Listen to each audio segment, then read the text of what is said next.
सच्चा मुसलमान वो है जो अल्लाह की इबादत करे, एक अल्लाह को माने, रोजे रखे, 5 टाइम की नमाज करे, वो है सच्चा मुसलमान। ये नहीं है गुरुजी जाने क्या क्या बता रहे हैं हमारे धर्म के बारे में। मुसलमान का अर्थ होता है मुसल्ले ईमान, जो अपने ईमान पे अडिग रहे वो है सच्चा मुसलमान। आपके कुरान पाके कुरान में लिखा है मांस खाने का तो कहीं उल्लेख नहीं है, जुआ नहीं खेलना चाहिए, शराब नहीं पीना चाहिए, वही सारे। देखिए भाईजान, कुरान पाक के अंदर मांस खाने का जिक्र किया गया है और साथ में उसमें ये भी बताया गया है कि आपको कुर्बानी किस तरह से देनी है। सबसे पहले जो हजरत मोहम्मद साहब जी हैं उनके 1,80,000 शिष्य थे, उन्होंने कभी मांस को खाया नहीं और हजरत मोहम्मद साहब जी ने कभी मांस को छुआ नहीं। एक छोटी सी वाणी है, नबी मोहम्मद नमस्कार है, राम रसूल कहाया, 1,80,000 को सौगंध जिन नहीं करत चला है। देखिए हमारे इस्लाम के अनुसार पुनर्जन्म के बारे में साफ साफ लिखा गया है, बताया गया है। हमारे काजी मुल्लों ने बताया कि जो भी आदमी जन्म लेता है वो एक बार लेता है, पहली बात तो। और तो इससे साफ जिक्र है कि पुनर्जन्म होता है।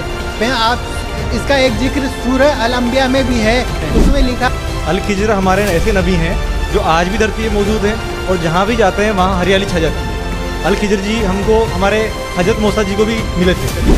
मैं इनको यही बताना चाह रहा हूँ, जिन अल-खिज्र का ये जिक्र कर रहे हैं ना, वही अल-खिज्र वो अल्लाह है, वही अल्लाह का रोल करते हैं और इसका जिक्र आपको कुरान में भी मिलेगा।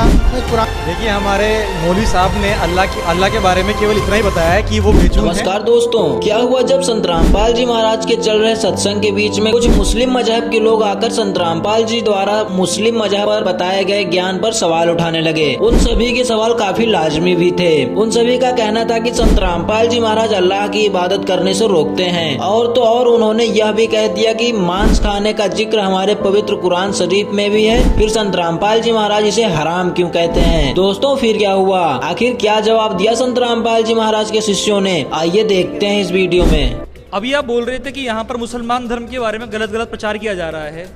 आप बताइए कि आखिर सच्चा मुसलमान कौन है। सच्चा मुसलमान वो है जो अल्लाह की इबादत करे, एक अल्लाह को माने, रोजे रखे, 5 टाइम की नमाज करे, वो है सच्चा मुसलमान। ये नहीं है गुरुजी जाने क्या क्या बता रहे हैं हमारे धर्म के बारे में। आप बताइए कि संत रामपाल जी महाराज के अनुसार सच्चा मुसलमान कौन है। जैसे हमारे भाईजान ने बताया कि सच्चा मुसलमान वो है जो 5 वक्त की नमाज करे, अल्लाह को माने। मैं इनसे पूछना चाहता हूँ, उनको पता ही नहीं मुसलमान का अर्थ क्या होता है। मुसलमान का अर्थ होता है मुसल्ले ईमान, जो अपने ईमान पे अडिग रहे वो है सच्चा मुसलमान। आपके पाके कुरान में लिखा है मांस खाने का तो कहीं उल्लेख नहीं है, जुआ नहीं खेलना चाहिए, शराब नहीं पीना चाहिए, वही सारी कुरीतें, सारी बुराई पूरे मतलब इन नकली काजी मुल्लाओं ने पूरे आवाम में फैला रखी है, पूरे गुमराह कर रखा है सब लोगों को। सच्चा मुसलमान वो है जो उस पूरे अल्लाह अकबर अल्लाह ताला की इबादत करे, पाके कुरान के अनुसार उसकी इबादत करे, वो है सच्चा मुसलमान।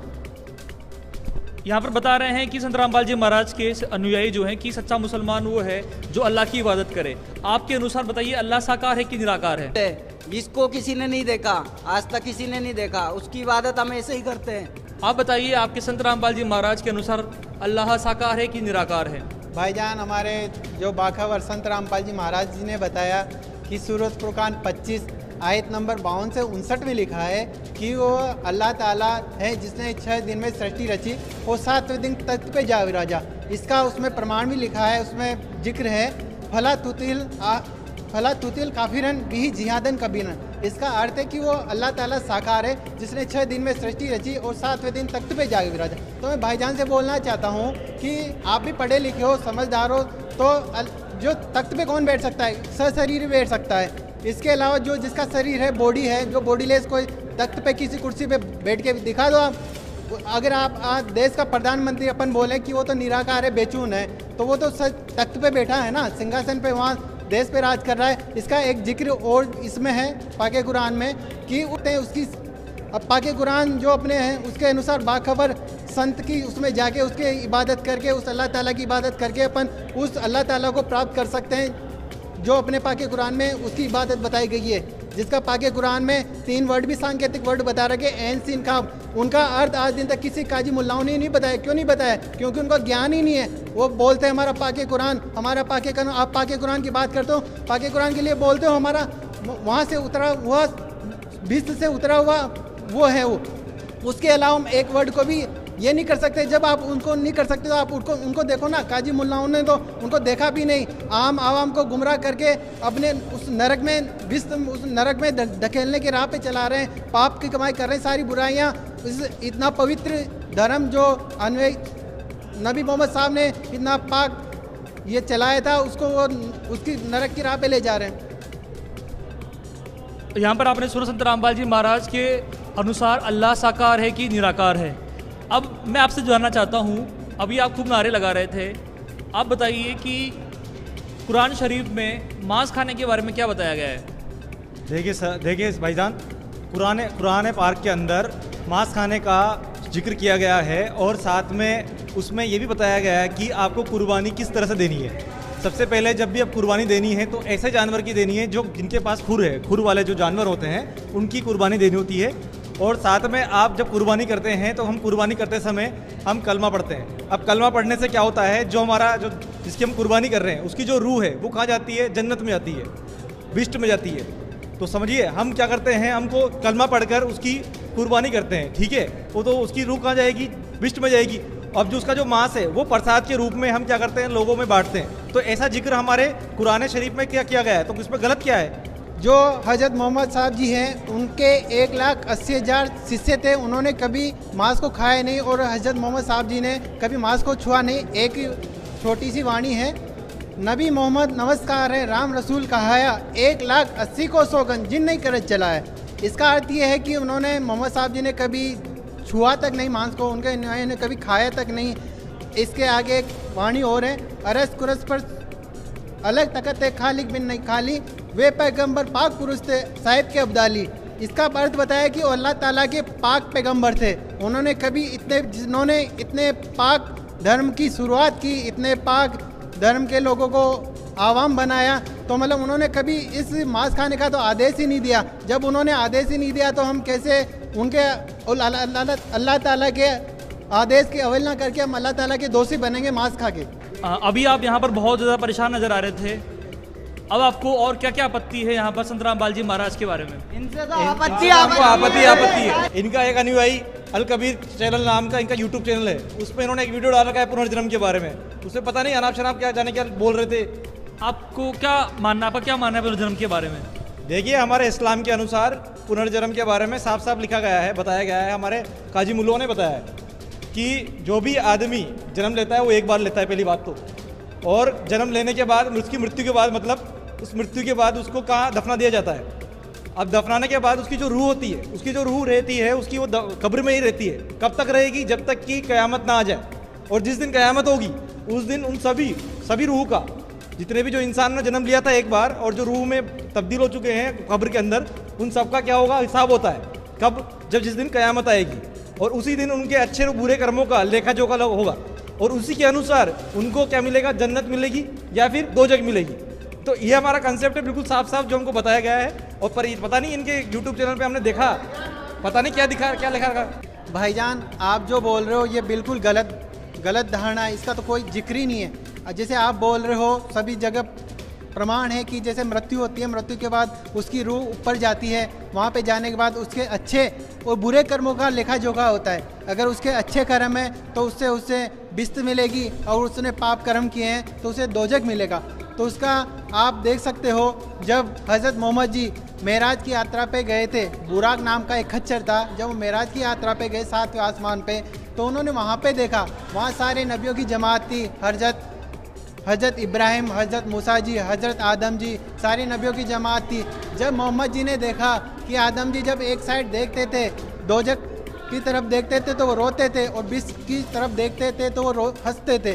तो इससे सिद्ध होता है, जैसे आप बोलते हो कि अगर रूह कब्र में रहती है तो हज़रत आदम जी की रूह वहाँ पे कैसी चली गई। तो इससे साफ जिक्र है कि पुनर्जन्म होता है। आप इसका एक जिक्र सूरह अल अंबिया में भी है कि उसमें लिखा है कि हम आसमान को कागज़ के पुलंदे की तरह लपेट देंगे और इसकी वापस पुनरावृत्ति करेंगे। तो इससे भी साफ जाहिर होता है कि पुनर्जन्म होता है, और ये सभी जितने भी धार्मिक सदग्रंथ हैं उसमें प्रमाण लिखा गया है। तो भाईजान, मैं आपसे एक निवेदन करना चाहता हूँ, एक बात बोलना चाहता हूँ कि आप अपने मौलवी साहब के पास जाना, उनसे सच्चाई जाना, और इससे भी आपको वहाँ पे से भी जानकारी नहीं मिलती है तो आप बाखबर संत रामपाल जी महाराज इस पूरे धरती पे अपना उस अल्लाह ताला की इल्म लेके आए हुए हैं। आप उनकी शरण में आओ, उनके सत्संग सुनो, वहाँ पे आपको अल्लाह ताला की पूरी जानकारी मिलेगी, उसकी इबादत की पूरी आपको वहाँ पे जानकारी मिलेगी। यहाँ पर आपने जाना कि संत रामपाल जी महाराज के शिष्य बता रहे हैं कि पुनर्जन्म के बारे में तो कुरान शरीफ के अंदर बताया गया है। अब आप क्या बोलना चाहेंगे?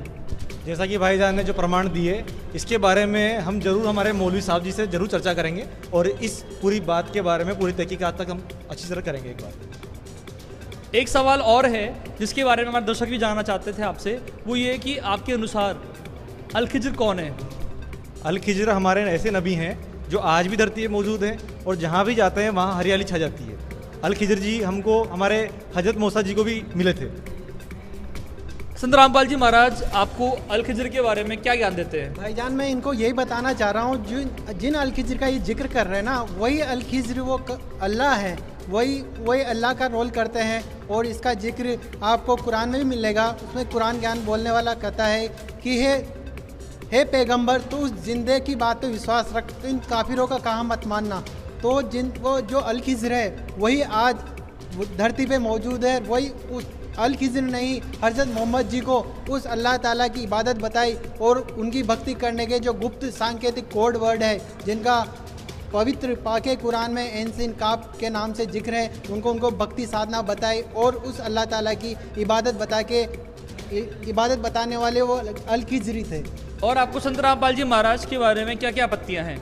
देखिए, हमको आपत्ति, सबसे बड़ी आपत्ति है कि ये बाखबर को अपने संत रामपाल जी महाराज को बताते हैं, जबकि बाखबर हमारे इस्लाम धर्म में हजरत मोहम्मद साहब थे, उनको हमारे पूरे इस्लाम धर्म की पूरा इल्म था। इन लोगों को आपसे ही आपत्ति है कि जो बाखबर थे वो हजरत मोहम्मद जी थे, जबकि आपके अनुसार आप बोलते हैं कि बाखबर संत रामपाल जी महाराज हैं। इसके बारे में आप क्या बोलना चाहेंगे? भाईजान मैं इनको, जैसे इन्होंने बताया कि जो इनके हजरत मोहम्मद जी थे वो बाखबर थे, तो मैं इनको एक बार और जिक्र करना चाहता हूँ। आपने पाके कुरान में देखा होगा कि सूरत फुरकान 25 आयत नंबर 52 से 59 में लिखा है कि जो मोहम्मद जी ने, जिस अल्लाह ने उनको ज्ञान दिया, वो खुद अल्लाह बोल रहा है कि उस अल्लाह की जानकारी जो ज्ञान देने वाला है, कुरान का ज्ञान देने वाला हज़रत मोहम्मद जी को बोल रहा है कि उस अल्लाह की जानकारी किसी बाखबर से पूछो। तो आप खुद सोच के देखो कि न तो वो ज्ञान देने वाले के पास वो ज्ञान है अल्लाह का, न हज़रत मोहम्मद जी को ज्ञान है, तो फिर हज़रत मोहम्मद जी कैसे बाखबर हो गए? इसका जिक्र है कि जैसे सूरत अस्सूरा 42 में आयत नंबर 1 में लिखा है हम मीम अर्थात हक माबूद, इसका अर्थ होता है यथार्थ पूजा। आयत नंबर 2 में लिखा है एन सिन काफ, इसका अर्थ है कि वो बाखबर होगा ना, जिसका जिक्र कुरान में किया गया है। वो बाखबर जो 3 सांकेतिक शब्द हैं, इनका आपको जो उस अल्लाह ताला को पाने का जो सीधा सीधा रास्ता है वो वहाँ पे ले जाएगा और उसको अल्लाह ताला से मिलाएगा। तो आज वर्तमान में ये आज कुरान पाके कुरान में सिर्फ एन सिन का आपको किसी ने खोल के नहीं बताया, उन्होंने ये बोल दिया कि कोई बात नहीं, इसका जिक्र नहीं करने से कोई फ़र्क नहीं पड़ता, कुरान का कोई ज्ञान कोई कम नहीं होता। लेकिन मैं आपको एक बात बताना चाहता हूँ जो हमारे बाखबर संत रामपाल जी महाराज जी ने बताया। जैसे किसी रोगी को किसी डॉक्टर के पास जाए, डॉक्टर बोले भाई आपको बुखार है, किसी भी जानकारी का बता दे, अब वो उसको बोले कोई दिक्कत नहीं, आप दवाई लेने की कोई ज़रूरत नहीं है। तो आप कुछ सोचिए, अगर उसको दवाई रोग का पता चल गया, ठीक है मुझे ये रोग है, लेकिन जब तक वो दवाई नहीं लेगा तो रोग ठीक कैसे होगा? उसी प्रकार पाके कुरान में जैसे 3 वर्ड सांकेतिक वर्ड है एन सीन का, अनुवादकर्ताओं ने, जो कुरान के अनुवादकर्ताओं ने, उनको ज्ञान नहीं है। उनका ज्ञान का मतलब वो 3 शब्द सिर्फ, जैसे कुरान ज्ञान देने वाले ने बोला है कि वो बाखबर बताएगा उस अल्लाह की इल्म जानकारी, तो वो आज वो 3 जो वर्ड है एन सीन काफ जिसका जिक्र है कुरान में है, उसका अर्थ सिर्फ संत रामपाल जी महाराज जी ने खोल के बताया। उन्होंने खोल के बताया कि ये 3 ही ऐसे शब्द हैं जिनकी बदौलत आप उस बिस्त में जा सकते हो, उस अल्लाह ताला को पा सकते हो। उस अल्लाह ताला को पाने के 3 ही एक वर्ड है जिनका आप उनके अनुसार बाखबर संत की शरण में जाके पता करोगे, उनसे जानकारी करोगे, तो आपको बताएगा। आज पूरे विश्व में, आज पूरी इस कायनात में सिर्फ संत रामपाल जी महाराज जी एक बाखबर संत हैं जिनके पास एन सिन काफ का पूरा एक्सप्लेन किया है, वही आपको उस अल्लाह ताला की पूरी जानकारी बता सकते हैं। इसलिए संत रामपाल जी महाराज जी आज पूरे विश्व में बाखबर संत हैं। यहाँ पर संत रामपाल जी महाराज के शिष्य ने एक बहुत बड़ी बात कह दी है कि एन सीन काफ, जिसके बारे में आपकी कोई भी मौलवी साहब ने नहीं बताया, वे बोलते हैं कि इसके बारे में तो सिर्फ वही बता सकता है जिसको बहुत ज़बरदस्त इल्म है। तो आपकी कोई मौलवी साहब तो बता नहीं पाए, और यहाँ पर ही बता रहे हैं कि एन सीन काफ को भी संत रामपाल जी महाराज ने समझा दिया कि एन सीन काफ क्या है। अब आप क्या बोलना चाहेंगे?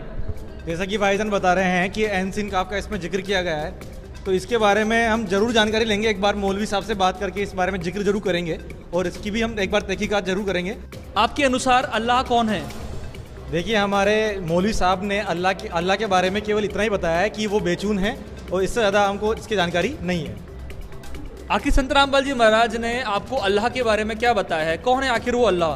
देखला कबीर साहब हैं, वही अल खिज़र का रोल करते हैं, जिसके बारे में जो 600 साल पहले काशी में आए थे, जिनके बारे में कुरान शरीफ में आयत सूरत फुरकान 25 आयत नंबर 52 से 59 में हज़रत मोहम्मद जी को ज्ञान बोलने वाला, कुरान ज्ञान बोलने वाला बोल रहा है कि हे पैगंबर, तो उस जिंदा की बातों पे विश्वास रख, किसी काफिरों का कहा मत मानना। तो वही कबीर अल्लाह है, वही अल्लाह ताला है।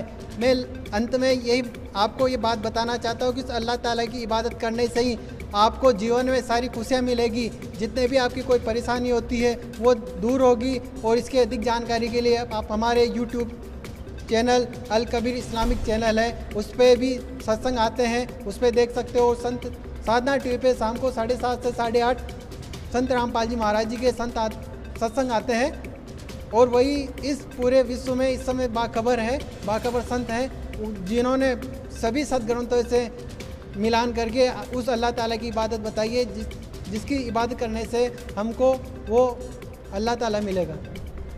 अब आप यहाँ पर आपने संत रामपाल जी महाराज के शिष्यों के अनुभव सुने, उनके विचार जाने, और आप पहले यहाँ पर बहुत गुस्से में नज़र आ रहे थे। अब आप इनके विचार जानकर, आप इनकी जो थिंकिंग है उसको जानकर अब आप क्या बोलना चाहेंगे? जैसा कि हमारे भाईजान ने जितने भी प्रमाण हमको दिए हैं, जैसा कि ये बताया भी रहे हैं, तो इन सब चीज़ों का हम एक बार हमारे मौलवी साहब से ज़रूर चर्चा करेंगे। और हमने इनके जो सत्संग को उसमें बाधा डाली, उसके लिए हम क्षमा चाहते हैं। आप अपना सत्संग जारी रख सकते हैं। सद्गुरु रामपाल जी भगवान की जय हो। सद्गुरु रामपाल जी भगवान की जय हो। तो दर्शकों, देखा आपने यहाँ पर समाज में कुछ झूठी बातों को सुनकर कुछ लोग यहाँ पर आए थे और संत रामपाल जी महाराज के सत्संग में अड़चन पैदा कर रहे थे, लेकिन जब उनको सच्चाई के बारे में पता चला तो यहाँ से बहुत खुश होकर गए हैं, और अब अपने घर पे जाके वो जांचेंगे कि क्या वास्तविकता में संत रामपाल जी महाराज सच बताते हैं। हम आपसे भी ये प्रार्थना करना चाहते हैं कि संत रामपाल जी महाराज के बारे में कोई भी राय बनाने से पहले एक बार आप उनका सत्संग जरूर सुने, और जिन धार्मिक ग्रंथों के बारे में संत रामपाल जी महाराज कहते हैं कि वे उनका प्रूफ देते हैं, एक बार आप भी उन धार्मिक ग्रंथों को जरूर जांचें। दोस्तों, इस ज्ञान के बारे में और अधिक जानने के लिए अल इस्लामिक कबीर यूट्यूब चैनल पर विजिट करें। धन्यवाद।